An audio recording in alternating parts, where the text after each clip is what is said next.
Hi friends, ഇന്ന് മഴയൊക്കെ അല്ലേ. മഴയൊക്കെ ആയിട്ട് ഈവനിങ് ഇങ്ങനെ വീട്ടിൽ ചുമ്മാ ഇരിക്കുകയായിരുന്നു. ചുമ്മാ ഇരുന്നപ്പോൾ എന്തെങ്കിലും കഴിക്കണമെന്നുള്ളൊരാഗ്രഹം മനസ്സിൽ വന്നു. അപ്പം ഞാൻ വിചാരിച്ചു എന്ത് ചെയ്യാം, എന്ത് കഴിക്കാം, ഇങ്ങനെയൊക്കെ ചിന്തിച്ചിരുന്ന സമയത്ത് പുറത്തോട്ട് ചുമ്മാ ഇറങ്ങിയപ്പോൾ അവിടെ പഴുത്ത ചക്ക ഇരിക്കുന്നു.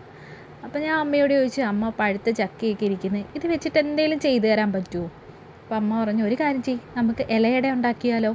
അരിമാവും ശർക്കരയും തേങ്ങയും എല്ലാം ഇരിപ്പുണ്ട്. അപ്പം ഞാൻ പറഞ്ഞു, എന്നാൽ ഞാൻ പോയി വാഴയില വെട്ടിക്കൊണ്ട് വരാം. അങ്ങനെ ഞാൻ പോയി വാഴയിലയും വെട്ടിക്കൊണ്ട് വന്നു. അങ്ങനെ ഞങ്ങൾ ഇലയട ഉണ്ടാക്കാനുള്ള എല്ലാ പ്രിപ്പറേഷനും ചെയ്തു.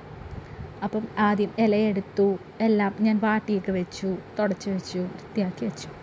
അതിനുശേഷം അമ്മ ബാക്കിയുള്ള കാര്യങ്ങളെല്ലാം ചെയ്തു. തേങ്ങ, ശർക്കര, ഉപ്പ് എല്ലാം ഇട്ട് മാവും എല്ലാം സെറ്റാക്കി മിക്സിയിലൊക്കെ അടിച്ചു. ഇതെല്ലാം അതായത് പഴുത്ത ചക്ക മിക്സിയിൽ അടിച്ചെടുത്തു. അതിന് ശേഷം മാവിലതെല്ലാം കുഴച്ചെടുത്തു. ശർക്കരയും ഉപ്പും തേങ്ങയും എല്ലാം ആഡ് ചെയ്തു. അതിന് ശേഷം ഇലയട ഉണ്ടാക്കാനായിട്ട് തുടങ്ങി. വാഴയില എടുത്തു, വാഴയിലയിൽ മാവ് വെച്ചു. അങ്ങനെ പതുക്കെ ഒന്ന് മടക്കി പ്രസ് ചെയ്ത് കൊടുത്തു. അതിന് ശേഷം ഇഡലി തട്ടകത്തിലേക്ക് നമ്മുടെ ഇലയടയുടെ സാധനം വെച്ച് കൊടുത്തു. അങ്ങനെ എന്തായാലും കാത്തിരുന്ന് അത് ഗ്യാസിൽ വെച്ച് ഇങ്ങനെ ഇലയട വേവാനായിട്ട് ഞാനിങ്ങനെ കാത്തിരുന്നു.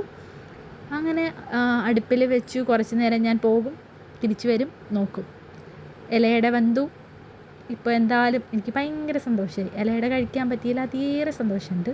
അതായത് കുറേ നാളുകൾക്ക് ശേഷമാണ് ഞാനിപ്പം ഇലയട കഴിക്കുന്നത്. അതുകൊണ്ട് പ്രത്യേകിച്ച് വേറെ ഒന്നുമില്ല, ഇന്ന് ഫുള്ളും ഇലയട തന്നെയായിരുന്നു തീറ്റി. അപ്പം വീട്ടിൽ ചക്കയൊക്കെ ഉള്ളവരാണ് നിങ്ങളെങ്കിൽ എന്തായാലും ഈ ഇലയടയൊക്കെ ഒന്ന് ഇടയ്ക്കൊക്കെ ഒന്ന് ഉണ്ടാക്കി നോക്കണം കേട്ടോ. അപ്പം ശരി, ബായ്.